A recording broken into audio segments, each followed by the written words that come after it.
Hi everyone, and welcome to this week's weekly video update. It's August 20th. It's another blistering hot day in southeast Manitoba.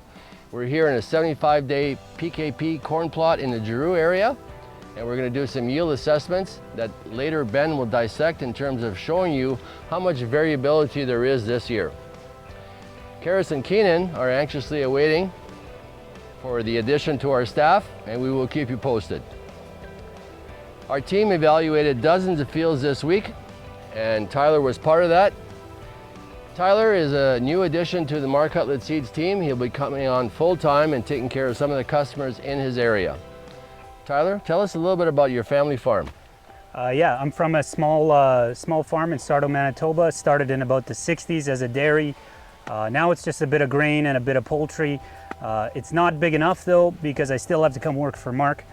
But I've been here for about 4 years in a limited role, but I'm excited to take on more of a responsibility. Excellent. Tyler's going to finish his degree at university, and we're going to give him a little bit more agronomy training, and that'll work out excellent for both of us. Up next is Ben. As Mark mentioned, the variability that we're seeing in corn crops this year is more excessive than we've ever seen before. From the field edge, this field looks quite good. The corn is generally quite tall and seems to have a good year. However, we did walk further to the east into what's more normal for this field, and we pulled out 1/1000th of an acre. This is a 20-inch format, and out of that 1/1000th of an acre, we pulled out 30 ears, and this is the sampling of them. If you take a closer look, only about 16 of these ears are what we would consider normal development. We had relatively good pollination in this particular field, and estimates in terms of yield, or yield guesses as we said earlier, was probably around 145 bushels. However, in the meantime, with prolonged drought, we've seen that a lot of these kernels that have pollinated are actually starting to shrivel up, and that's obviously going to impact the yield. So this is how fields that seem to be about 145 bushels will probably shake out closer to 75 bushels an acre. And again, this is not an isolated incident. However, in this particular field, with very good growth early on, it seems that the drought may have hit it a little harder. Some of those fields where the corn isn't as tall seem to be a little more consistent in terms of ear development now that we're later in the season and have a little bit of moisture. Next, we'll take a look at soybeans.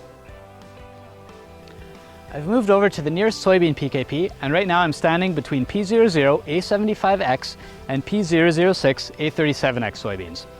As you can see, these early to mid-maturing beans are already starting to initiate that leaf color change, and upon closer inspection, even those lowest pods are starting to have that yellow color. That means that seed fill here is essentially complete, and any rain that we get from here on out really won't affect this crop much at all. On the flip side, some of these late maturing varieties still have almost 2 weeks of life left in them, so the rain that we get this weekend will continue to help filling these seeds and getting higher yields. Another thing that we've seen over the last week is some more spider mites that are spreading throughout soybean fields. But if your field is this close to maturity, you're unlikely to see an economic return on spraying them. One note of caution on the later varieties, if you are thinking about spraying, is that the most effective insecticides are going to have a 30-day pre-harvest interval. So keep that in mind when making some decisions. The one other thing that we've noticed is that on some of the highly stressed soybeans that have had a lot of drought stress throughout the season, there's not quite as much pod integrity there.